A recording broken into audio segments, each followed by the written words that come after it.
うちょっとやっていいよ。これは限定動画だから。はい、放火剤米田です。今パテ練ってるとこですね。パテに硬化剤入れて練ってしっかり硬化するような風に混電しています。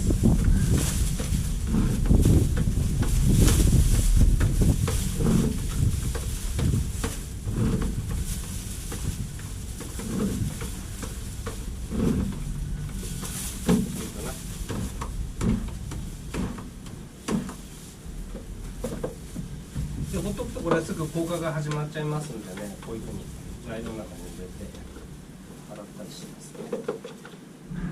溶剤の中に入れて洗ったりします。でもいいや。よ